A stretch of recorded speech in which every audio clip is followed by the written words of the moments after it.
유튜브 위라클 채널을 운영하고 있는 박위라입니다. 반갑습니다.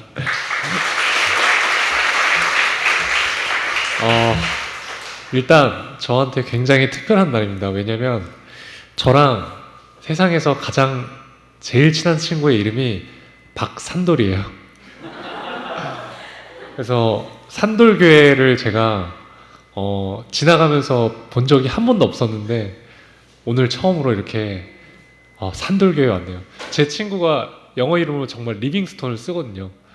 그래서 저한테 되게 오늘 특별한 날입니다. 이런 귀중한 시간에 너무나도 부족한 저에게 제가 만난 하나님에 대해서 여러분과 나눌 수 있는 기회를 주셔서 진심으로 감사합니다.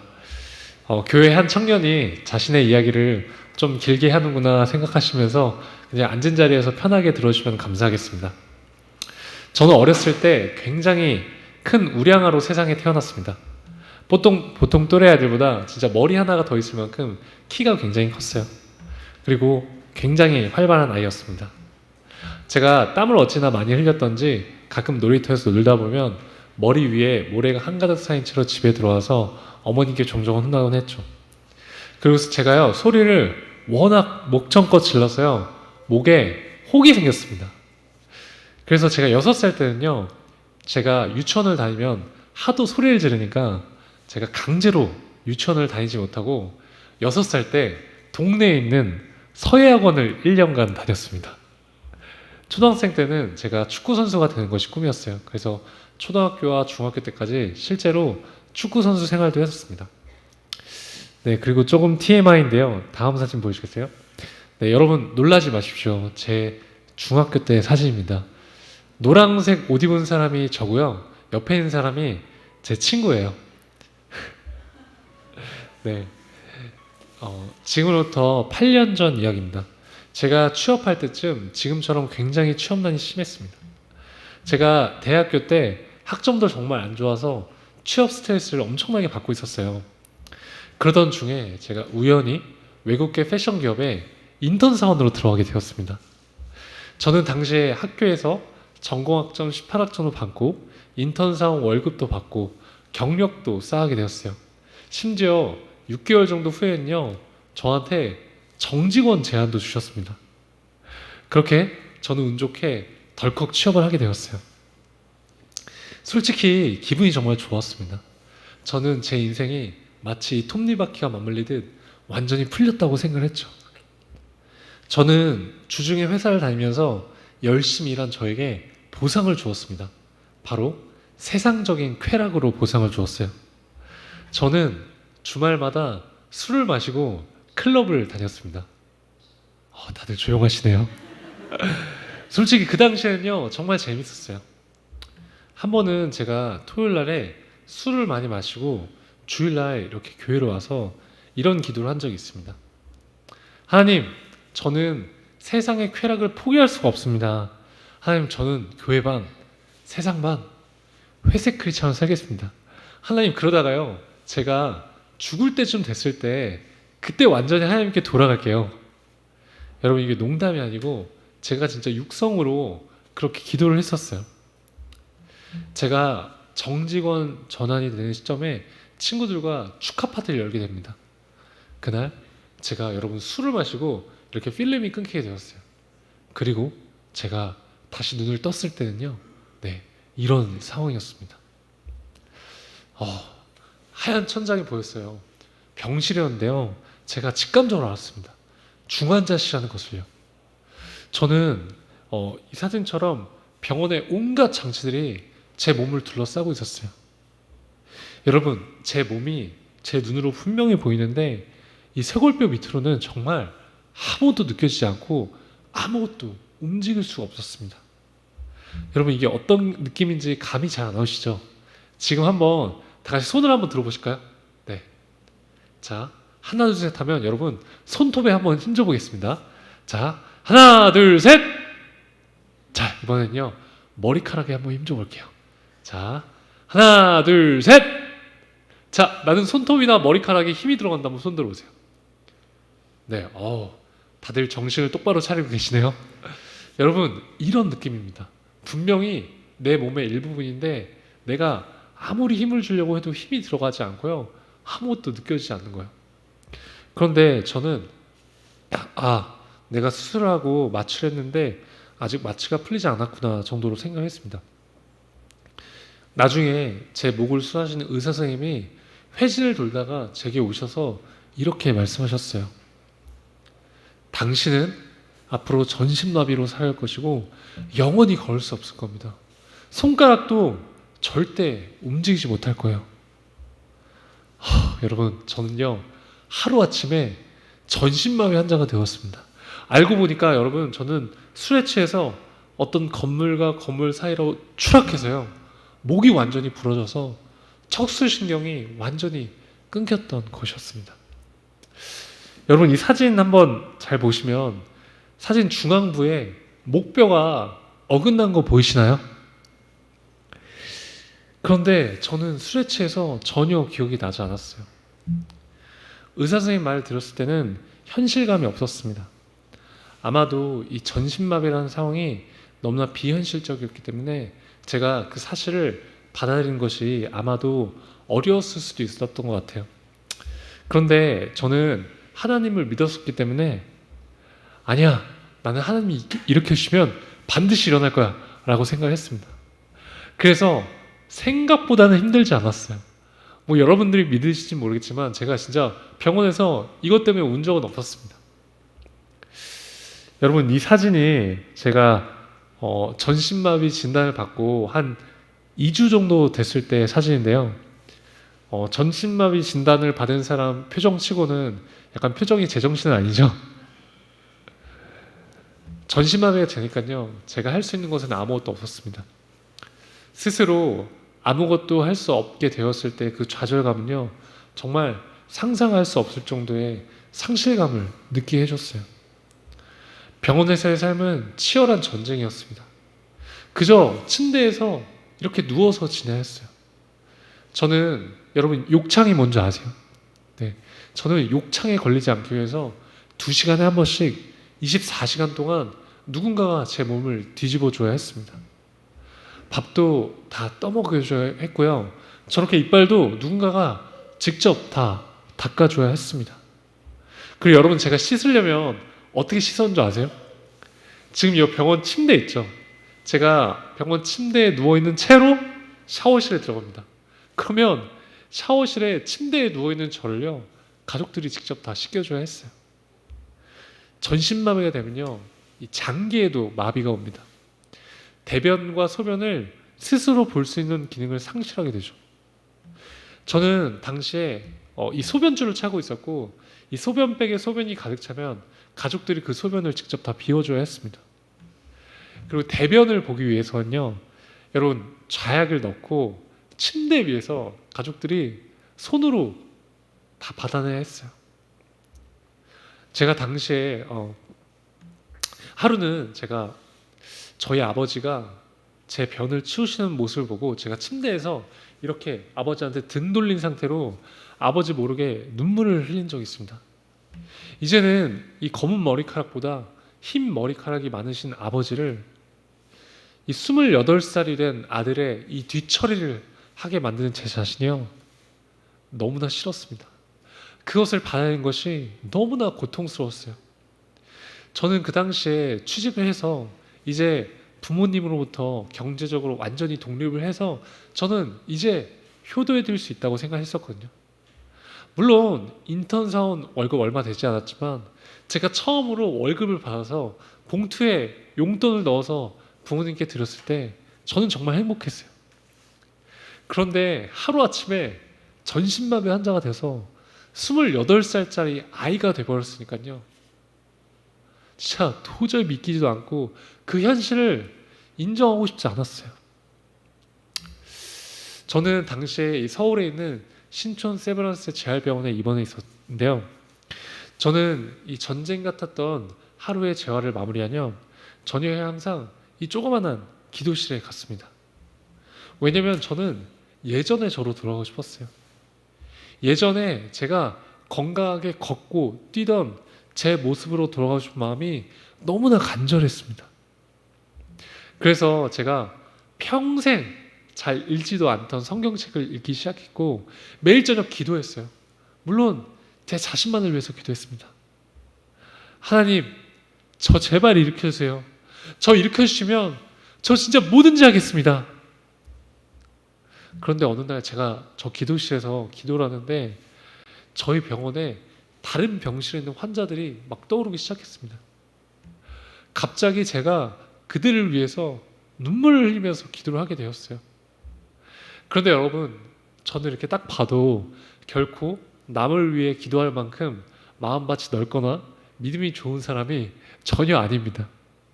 그 당시에 그 눈물의 기도는요, 하나님이 주시는 긍휼의 마음이었어요.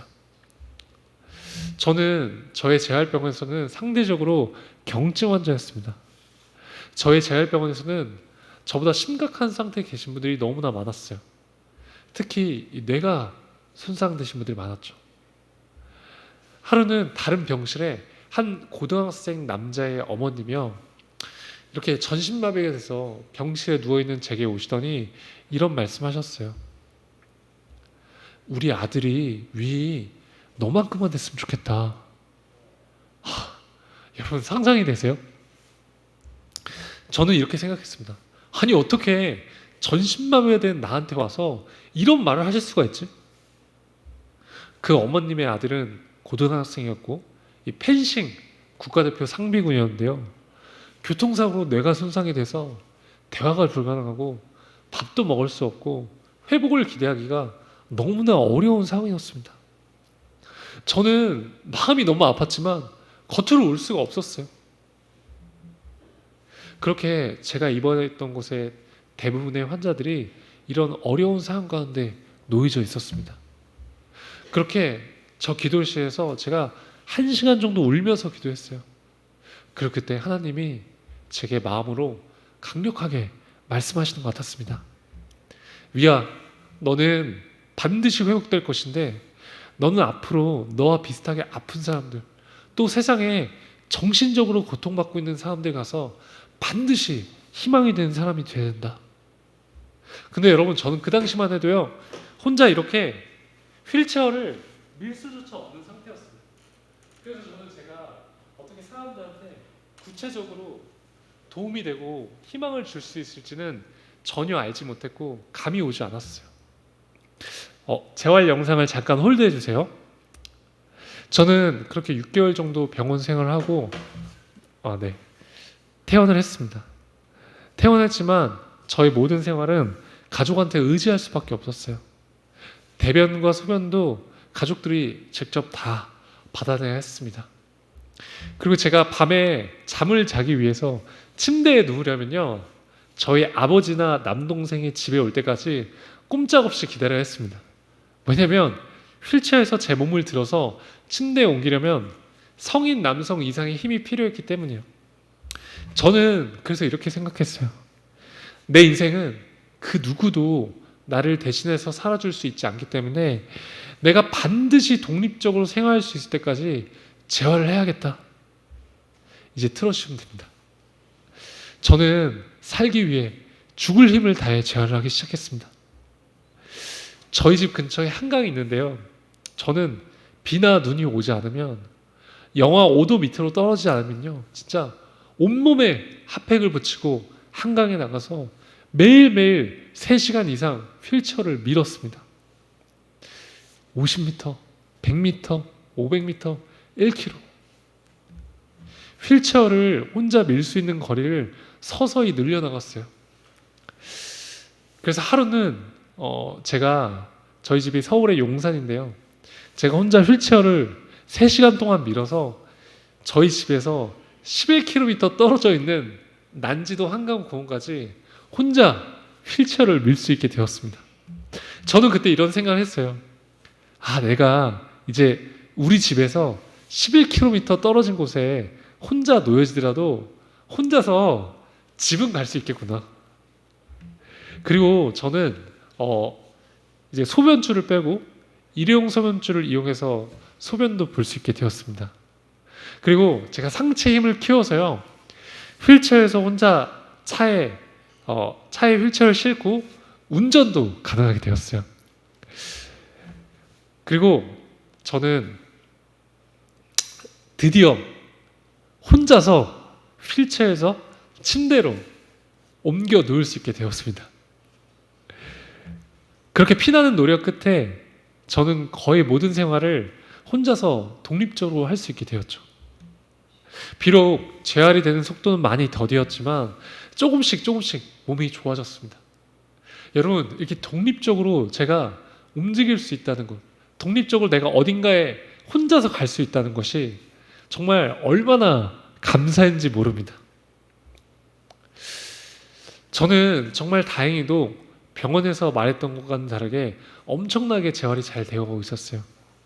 기적이었습니다. 사람들은 저를 보면 너무나 대단하게 생각하고 너무나 좋아해 줬어요. 육체적으로는 굉장히 건강해지고 있었습니다. 그런데 제 신앙생활은요, 오히려 내리막길을 걷고 있었어요. 저는 제 몸이 굉장히 재활이 잘 되어가고 있음에도 불구하고 제 몸에 만족할 수가 없었습니다. 왜냐하면 제 목표는요, 예전의 저로 돌아가는 것이었기 때문이에요. 저는 예전처럼 다시 일어서서 걷고 뛰고 축구를 하고 싶었어요. 저는 하나님께 진짜 매일 일으켜달라고 기도를 했지만 하나님은 듣고 계시지 않은 것 같았어요. 마치 제 기도가요, 뭔가 하늘의 벽에 막혀서 하나님께 전달되고 있지 않은 것 같았죠. 그리고 저는 매일 하는 기도가 똑같았었기 때문에 예배 시간에 가도 기도가 잘 되지 않고 하나님께 더 이상 할 말이 없었습니다. 그래서 예배 시간에 제 마음은 냉랭했어요. 기쁨을 잃었습니다. 그리고 저는 당시에 이런 청년부 예배를 드리지 않고요, 저희 교회 새신자 예배를 드렸습니다. 왜냐하면 설교 말씀이 짧고 예배 시간이 짧았기 때문이에요. 그러던 중에 어느 날 친구가 제게 와서 이렇게 말을 했어요. 위야, 우리 이제 다시 공동체 생활하자. 이렇게 신앙생활하면 안 될 것 같아. 그래서 저는 못 이기는 척 다시 이 청년부 예배를 드리기 시작했습니다. 제가 청년부 2년째 되던 해에 제가 어마어마한 사람을 만나게 됩니다. 그 사람은요, 제가 정말 살면서 봐왔던 사람 중에 가장 끈질긴 사람이었어요. 저는 항상 이름도 말해요. 유준상. 네, 실명 토크 합니다. 정말 그 친구는 기도하는 사람이었어요. 그 친구가 제 순장님, 제 셀 리더가 되었습니다.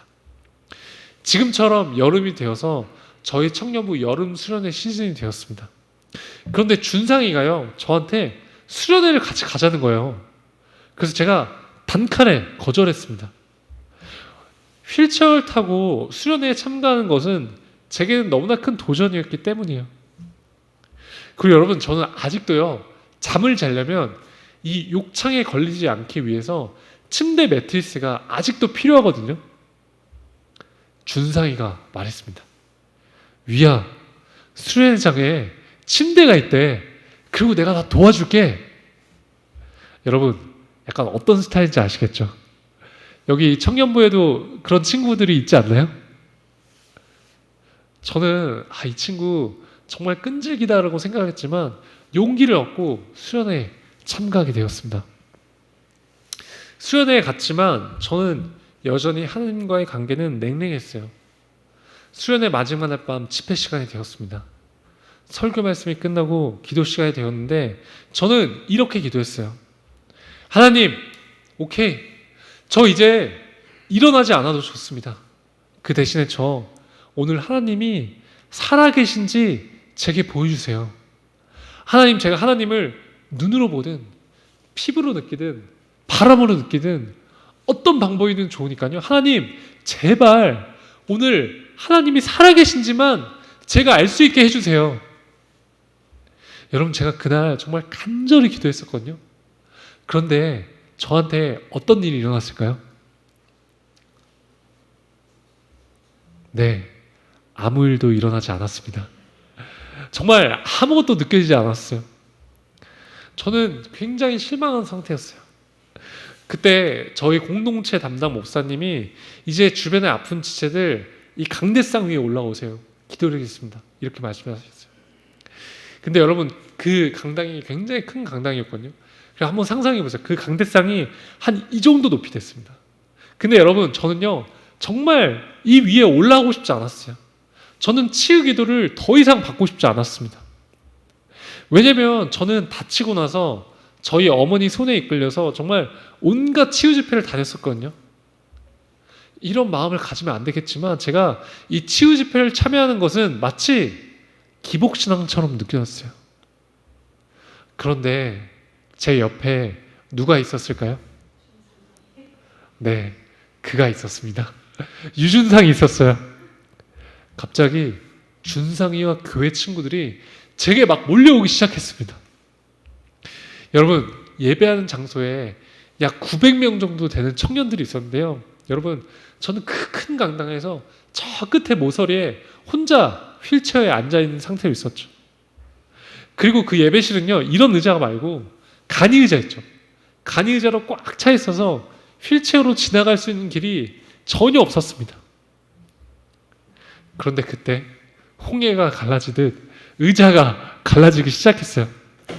여러분, 이 휠체어를 타면 가끔 단점이 있습니다. 자, 여러분, 뭐가 보이세요? 네, 뭐가 보이세요? 손잡이가 있죠. 그 뜻은 제 의지와 상관없이 누구든지 제 휠체어를 밀 수 있다는 뜻이에요. 여러분, 저는 순식간에 이 강대상 위에 올라왔습니다. 여러분, 마가복음 2장에 보면 이 4명의 친구들이 그 중풍 환자의 친구를 그 예수님 계신 곳에 지붕을 뚫고 자리에 눕히는 장면이 나오잖아요. 딱 그 상황이었어요. 저는 사고 후에 병원 생활할 때부터 정말 수많은 사람들부터 위야, 널 위해 기도할게. 넌 반드시 일어날 거야. 내가 환상을 봤는데 너가 걷는 걸 봤어. 내가 응답을 하는데 위야, 너 곧 일어난대. 이런 이야기를요 정말 무수히 많이 들었습니다. 물론 처음에는 정말 감사했어요. 그리고 제게 힘이 됐습니다. 그런데 시간이 지날수록 제게 기도해 준다는 사람들의 말은요 이제 더 이상 제게 힘이 되지 않았어요. 시간이 지나도 저는 걸을 수 없었기 때문에 사람들이 위야 기도할게 라는 말을 하면 저는 그저 겉으로만 예 감사합니다 말을 하고는 잊어버렸어요. 그리고 여러분 또 중보기도는 또 눈에 보이지가 않잖아요. 다시 그날 여러분 그 단상에 올라가 있을 때 여러분 한번 같이 상상해 보세요. 적어도 한 20명 정도 되는 친구들이 제 몸을 둘러싸고 있었습니다. 제가 그날 진짜 눈물 콧물 엄청나게 많이 흘렸거든요. 정말 그 친구들이 제 머리, 어깨, 허벅지, 발가락, 심지어 한 친구는요 제 옆에 앉아서 제 종아리 있죠. 종아리를 이렇게 붙들고 저를 위해서 기도했어요. 제가 이렇게 친구들이 저를 위해서 기도해주는 모습을 보고 있는데 하나님이 제게 알려주셨어요. 위야, 이게 중보기도야. 이걸 딱 듣게 해주셨어요. 제가요 눈으로 보니까 알겠더라고요. 여태껏 수많은 사람들이 나를 위해서 이렇게 기도를 해주고 있었던 것이었구나. 하나님은 저의 부족한 믿음을 아시고 하나님은 제게 중보기도의 실체를 보여주셨어요. 저는 하나님께 하나님이 살아계신지 알려달라고 기도를 했는데 하나님은 제게 중보기도의 실체를 알려주심으로 하나님의 존재를 나타내셨어요. 그러자 저는 저를 위해 기도해 주신 많은 사람들이 막 떠오르기 시작하면서 그분들께 너무 죄송스러운 마음이 들었습니다. 그래서 제가 정말 울면서 회개했어요. 그렇게 저는 그날부터 서서히 하나님과의 관계를 회복하기 시작했습니다. 다시 이 공동체 생활을 열심히 할 수 있게 되었죠. 그래서 제가 그 이후에는요 이 휠체어를 타고 제주도와 일본으로 단기 선교 활동 아울리츠도 다녀왔습니다. 저는 모태 신앙인으로서 교회를 오래 다녔지만 솔직히 이 교회 공동체에 대한 중요성을 잘 알지 못했어요. 그런데 공동체 생활을 열심히 하게 되면서 제가 신앙적으로 성숙하게 되었습니다. 공동체 안에서 신앙생활 공유하고 서로 나누고 기도하니 비로소 왜 혼자서는 신앙생활 하는 것이 어려운지 깨닫게 되었죠. 하나님께서 왜 교회 공동체를 만드셨는지 알겠더라고요. 하나님은 교회 공동체 안에서 서로의 연약한 분을 보듬고 사랑하길 원하신다는 것을 알게 되었습니다. 여러분, 우리가요, 사랑을 하면요, 하나님을 더 깊게 느끼고 알아갈 수 있는 것 같습니다. 여러분, 사실 우리가 이 코로나 비대면 시대에 교회 공동체에 대한 중요성을 많이 잊고 살아왔던 것 같습니다. 그런데 여러분, 제가 신앙생활을 이렇게 바닥을 치고 있을 때 저를 이곳에서 이끌어줬던 것은요, 지금 여러분 옆에 앉아있는 믿음의 동역자들입니다. 저는 만약에 제 옆에 이런 믿음의 동역자들이 없었다면 오늘 여러분들 앞에서 간증할 수 있는 기회가 없었을 것 같습니다. 그래서 여러분, 우리가 이제 코로나가 점점 완화되고 있잖아요. 그래서 우리가 잊고 지냈던 이 교회 공동체에 대한 중요성을 다시 한번 자각하고, 그리고 지금 옆에 앉아있는 이 믿음의 동역자들이 정말 얼마나 소중한 존재인지 모릅니다. 저 같은 사람 생명 하나를 살릴 수도 있는 거예요. 그래서 서로의 소중함을 인지하고 서로를 위해서, 특히 오늘 밤 이 집회 시간에, 기도 시간에 나만을 위해서 기도하는 것이 아니라 서로를 위해서, 꼭 몸이 아픈 사람이 아니어도 돼요. 정신적으로 고통받고 있는 사람들, 혹은 우리가 다 고난 속에서 살아가고 있잖아요. 서로의 기도 제목을 나누고 서로를 위해서 기도하는 시간을 가지신다면 분명히 하나님께서 여러분들 마음 가운데 찾아와 오실 줄을 믿습니다. 여러분, 그래서 저도 닭살 돋는 거 잘 못하는데요. 자, 여러분, 혹시 여러분 옆에 앉아 계신 분들의 이름을 아시나요? 네. 자, 어색하죠?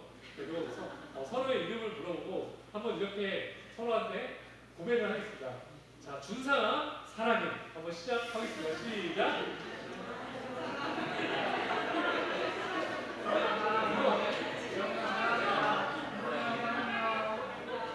자, 이제 앞뒤로 서로 이름 물어보시고 누구누구야 사랑해 한번 다시 해보겠습니다. 사랑한다. 과장아 사랑한다. 수민이형 사랑합니다. 또 사랑합니다. 아니, 아까 어떤 분이 준상아 사랑이라고 하신 분이 있어요? 네. 여러분, 진짜 제가 산 증인이에요. 제가 이런 진짜 청년부 공동체 안에서 제가 정말 잃어버렸던 신앙을 다시 되찾았습니다. 그래서 여러분, 진짜 소망을 가지고 이 공동체의 부흥을 위해서 여러분들이 합심해서 노력하신다면 분명히 이 전주 지역에 있는 그 죽어가는 영혼들이 살아날 줄 믿습니다. 여러분, 저는 뭐 공동체 생활도 열심히 하고 나름 운동도 열심히 하면서 나름 행복하게 살아가고 있었어요. 그런데 어느 날 저한테 한 가지 의문점이 생겼습니다. 저는 제 자유의지를 가지고 술을 마셔서 다쳤기 때문에 한 번도 하나님에 대해서 원망한 적은 없었어요. 그런데 제가 전신마비가 돼서 이 휠체어를 타고 이 세상을 살아가 보니까요, 세상에 태어날 때부터 자기 의지와 상관없이 장애가 있거나 정말 수많은 요인들을 인해서 고통받고 있는 사람들이 제 눈에 너무 많이 보였습니다. 아니, 교회에서는 공평하신 하나님이라고 말을 하는데 제가 바라보는 이 세상은요, 너무나 불공평해 보였어요. 그래서 저는 하나님께 따졌습니다. 아니, 하나님, 지금 이 세상에 이렇게 수많은 사람들이 고통받고 있는데 왜 가만히 내버려 두시는 거예요? 아니, 공평하신 하나님이라면서요. 하나님, 저는 하나님이 전혀 이해가 되지 않습니다. 아니, 만약에 하나님이 진짜 실제로 살아계신다면 적어도 그들을 위해서 하나님이 직접 가셔서 도와주시는 거 아니에요? 한번 대답해 보세요. 그리고는 제가 하나님께 이렇게 따졌던 것을 잊어버렸어요. 그리고 약 3일 정도가 지나고 제가 화장실에 있었는데요. 여러분, 우리가 보통 화장실에서는 하나님 생각 잘 안 하시잖아요. 하나님 생각 많이 하세요? 여러분, 이거 진짜 리얼입니다. 실제 상황이에요. 제가 화장실에 있는데 갑자기 마음속으로 강력하게 말씀하시는 것 같았어요. 위야, 너가 가서 직접 사랑하면 되잖아. 와, 저는 충격이었습니다. 도저히 반문할 수가 없었어요. 저는 하나님은 절대로 제 질문에 제가 이해할 수 있는 대답을 하실 수 없을 거라고 확신했었거든요. 저는 제가 여태껏 살면서 제가 사랑해야 될 대상은 내 가족, 내 친구들, 그리고 제 주변인들이라고 생각했어요. 그런데 하나님은 제가 생각하는 그 사회적 약자들, 그 고통받고 있는 사람들, 위야, 너가 직접 가서 사랑하라는 것이었어요. 그러면서 하나님은 제게 사랑의 원리를 깨닫게 해주셨습니다. 여러분, 사실 우리는 지금 이 돈이면 거의 모든 것이 되는 자본주의 사회에서 살고 있죠. 그런데 여러분, 사랑은요, 돈이 없어도 줄 수 있습니다. 자, 보세요, 여러분. 지금 다리를 쓸 수 없고 손가락도 완전하지 않은 저도 만약에 당신을 사랑하기로 마음먹으면 사랑할 수 있습니다. 우리가요, 사랑하기로 마음먹으면 사랑할 수 있더라고요. 저는 그게 너무 충격이었어요. 사랑은 세상의 가치가 수반되지 않더라고요. 그게 바로 하나님의 사랑이었습니다. 여러분, 마가복음 12장 30절에서 31절 말씀을 한 목소리로 크게 읽기 원하는데요. 네, 준비가 됐네요. 여러분, 한 목소리로 크게 읽겠습니다. 시작!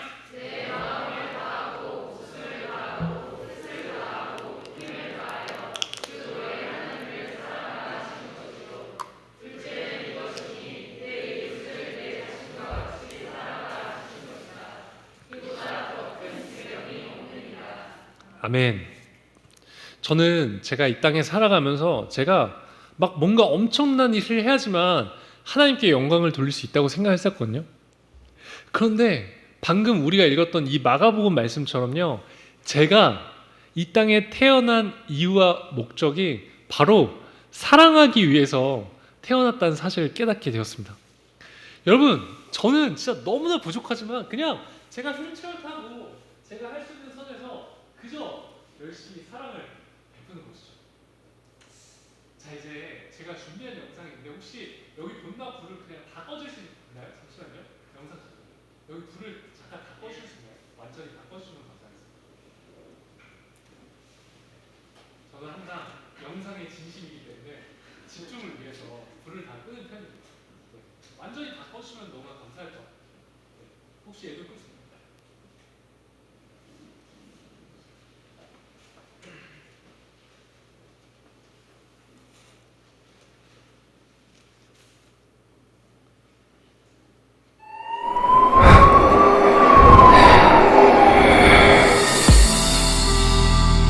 앞으로 못 걸어요. 네? 평생 힘들다고.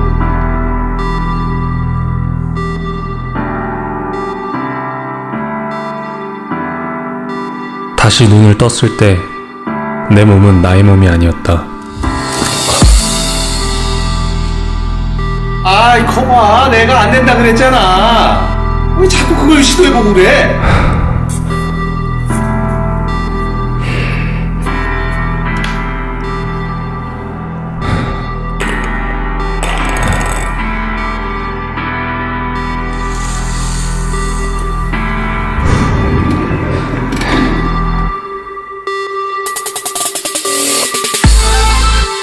담당 의사는 손가락도 움직일 수 없다고 말했지만 나는 절대 포기하지 않았다.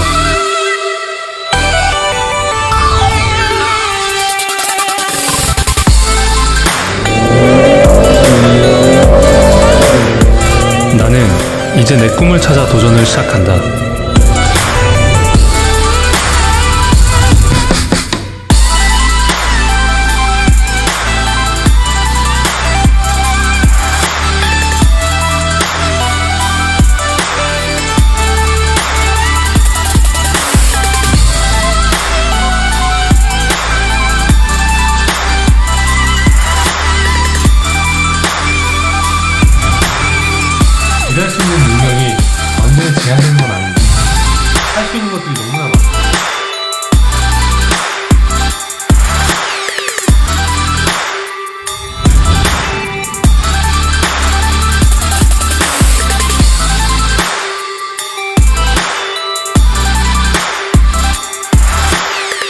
예수는 바라는 것들이 실상이요 보지 못하는 것들의 증거라고 했다. 혹자에겐 터무니없는 믿음으로 보일지 모르겠지만 모든 사람 앞에서 반드시 일어나 보이겠다.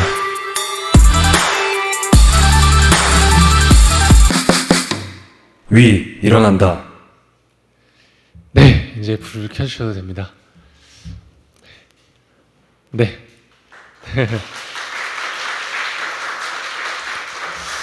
네, 이 영상은 제 실제 이야기를 바탕으로 해서 만들어진 영상입니다. 영상 초반에 의사 선생님 역할 하셨던 분은요, 저희 친이모부세요. 저희 이모부가 물리치료사 선생님이신데 저렇게 의사 가운을 입고 애드립으로 저렇게 다 연기를 잘 해주셨습니다. 그래서 전 덕분에 돈이 들지 않았습니다. 제가 아까 병원 기도실에서 하나님이 제게 비전을 주셨다고 말씀드렸잖아요. 근데 저는 제가 구체적으로 어떻게 사람들한테 도움이 돼야 할지 잘 알지 못했어요.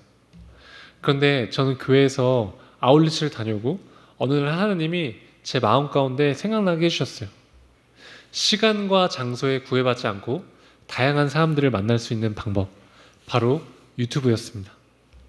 그래서 저는 그때부터 확신을 가지고 주변 사람들에게 중보기도 부탁을 했습니다. 여러분, 제 이름이 박위입니다. 영어로 위는 우리라는 뜻이죠. 그래서 위 플러스 미라클, 우리 모두에게 기적을 이라는 뜻을 가진 이 위라클 채널을 만들게 되었습니다. 이 채널의 가장 큰 목적은요, 사람을 살리는 것입니다.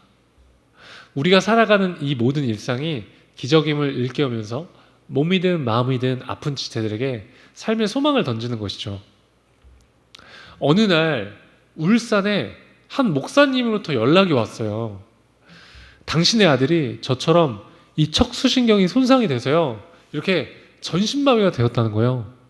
목사님이 너무 힘들어하셨어요. 얼마나 힘들어하셨냐면 당시 혼자서 샤워를 못 하셨대요.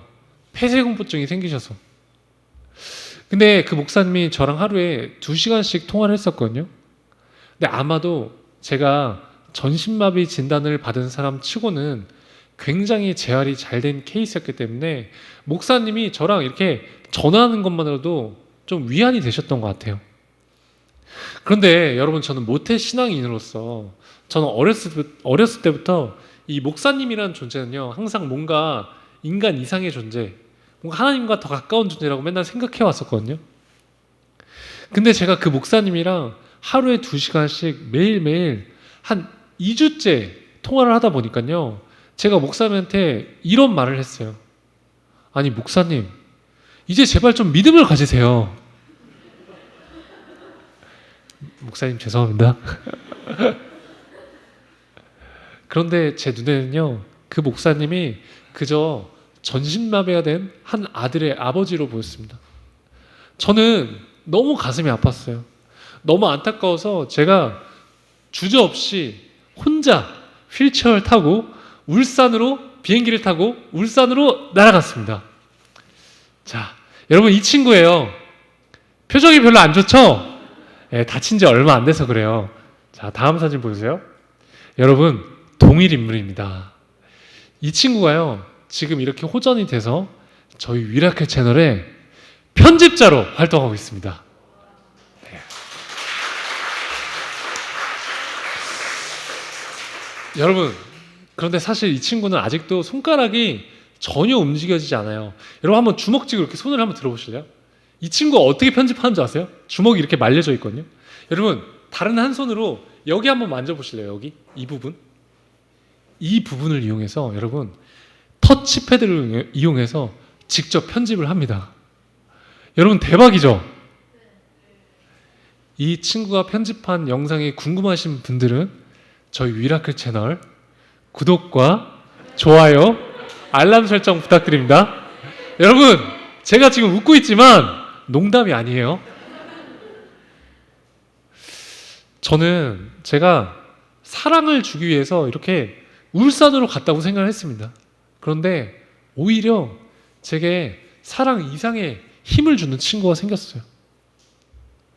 위라클 채널 하면요, 정말 많은 분들이 연락을 주세요.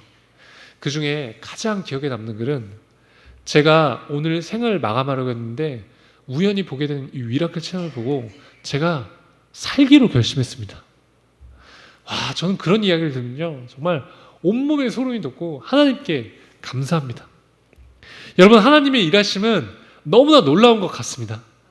여러분, 하나님은 반드시 살아계십니다. 그렇게 하나님과의 관계가 회복되고 제가 출석하는 교회에 화요 성령 집회를 매주 꾸준히 다녔을 때가 있었어요. 제가 특별히 이 찬양 시간을 굉장히 좋아하거든요. 그런데 제가 그 예배를 참석할 때마다 제 마음은 언제나 항상 동일했습니다. 하나님, 저 일으켜 주세요. 저 일으켜 주시기로 하셨잖아요.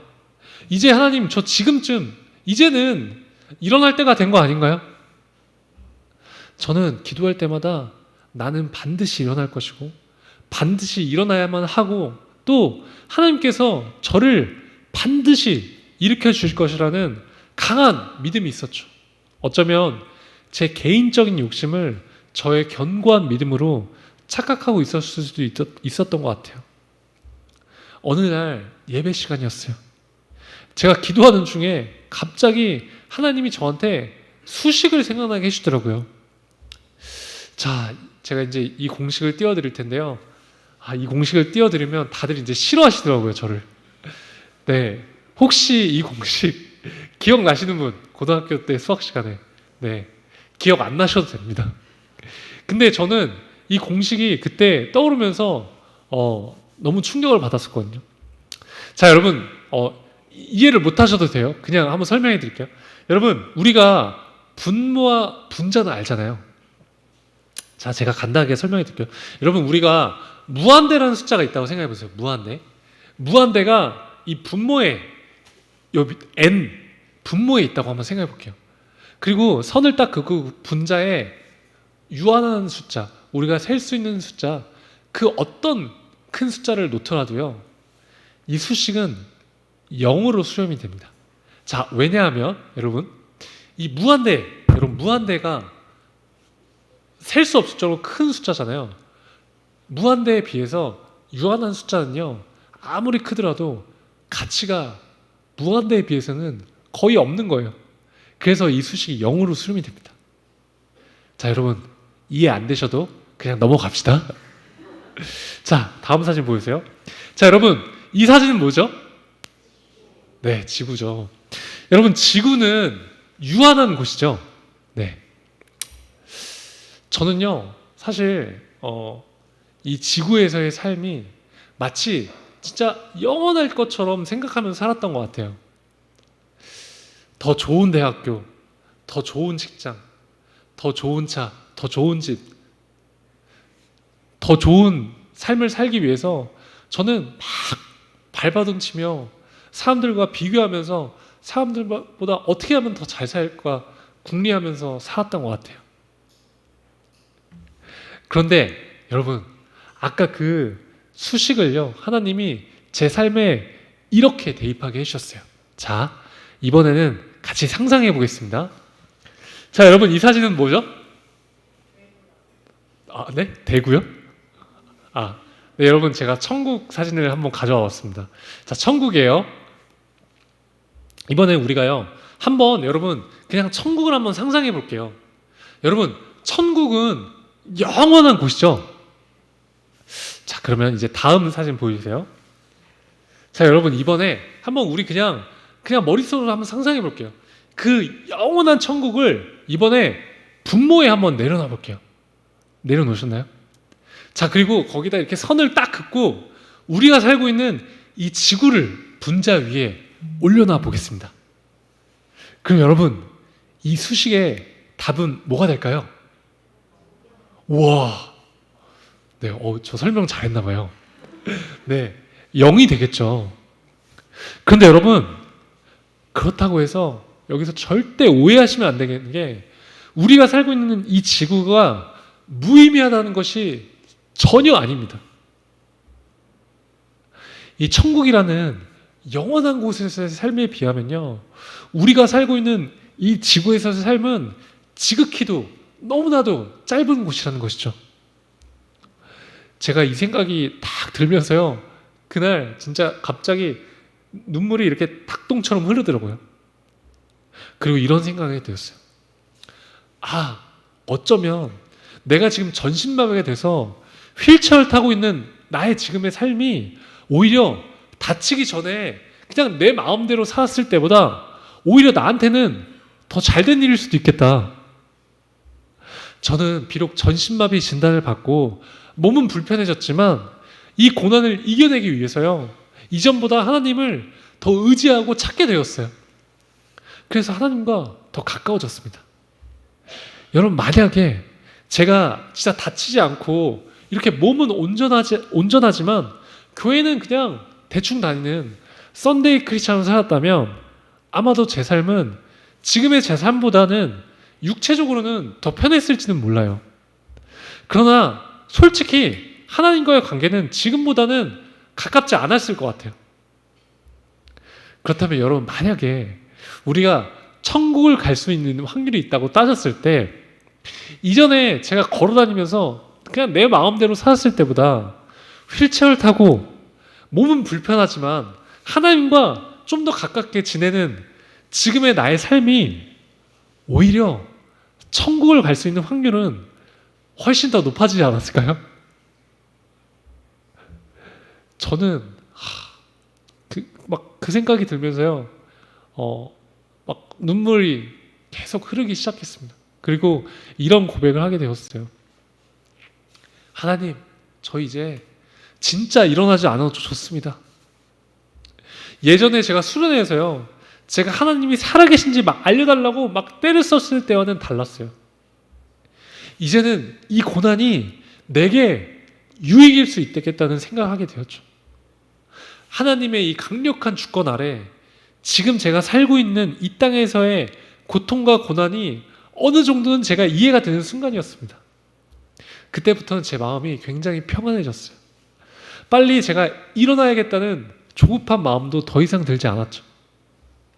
그렇지만 여러분, 그렇다고 해서 제가 앞으로 일어난다는 소망을 포기했다는 뜻은 아닙니다.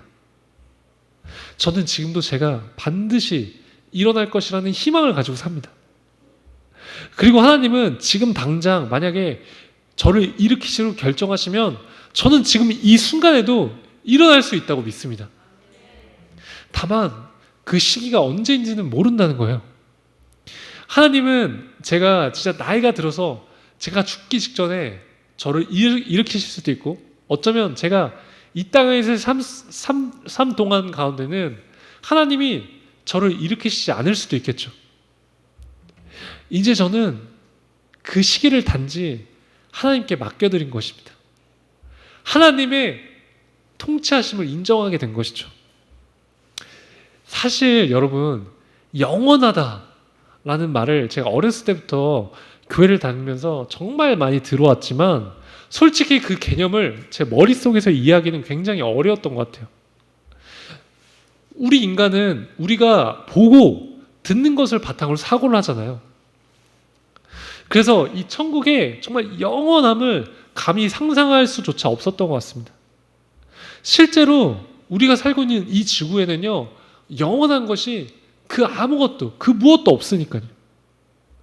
그런데 제가 그날 이후로는요, 하나님이 제게 보이지 않는 것과 보이는 것의 차이를 계속해서 느끼게 해주셨습니다.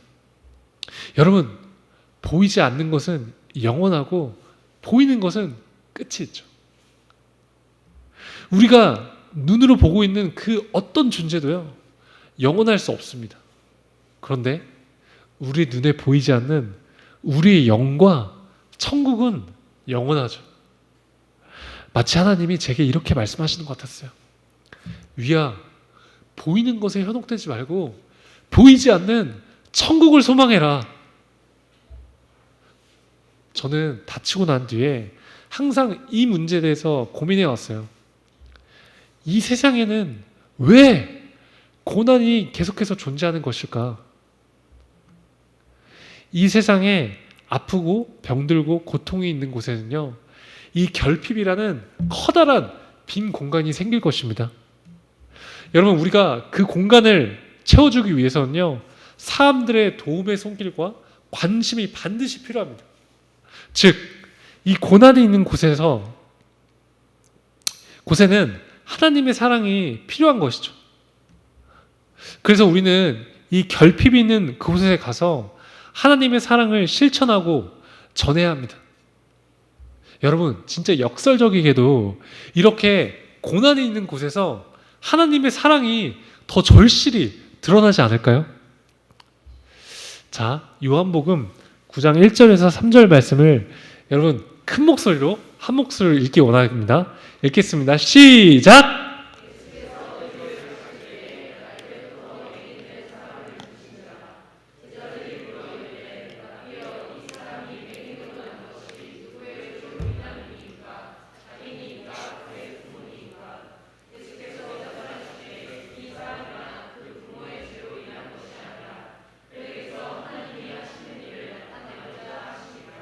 아멘.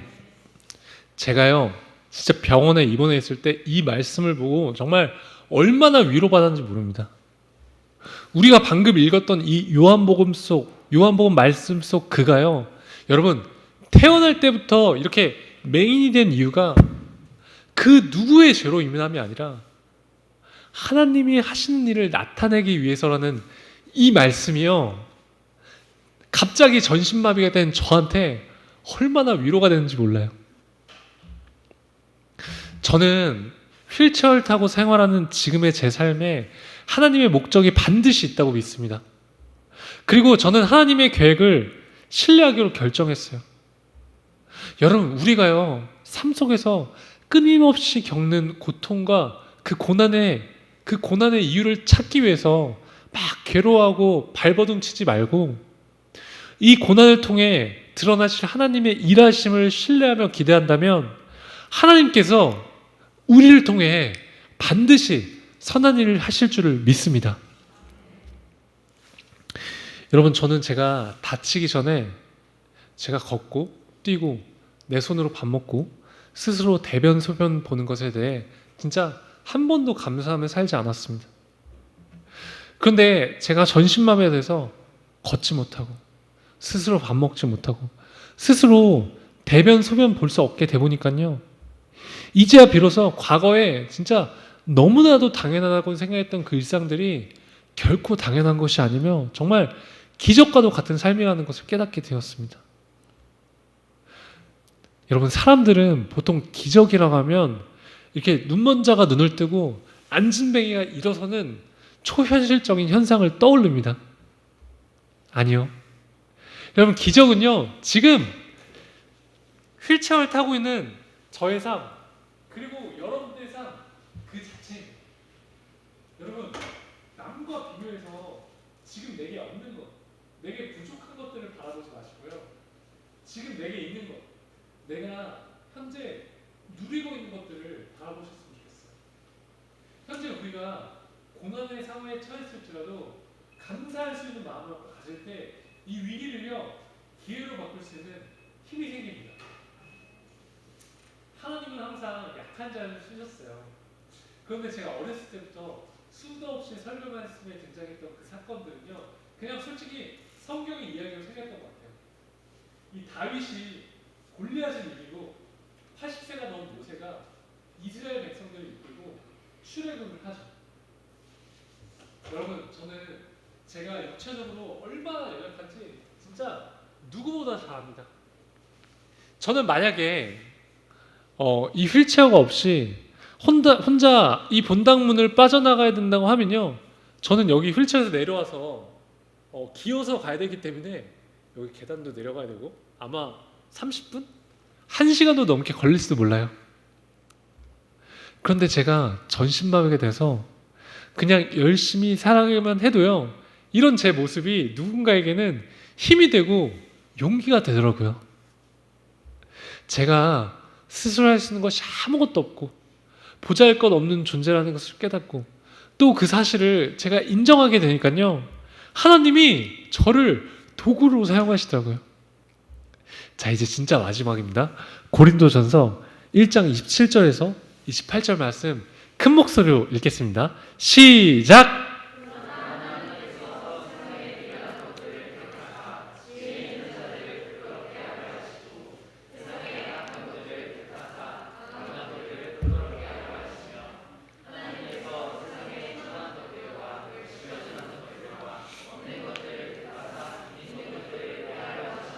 아멘.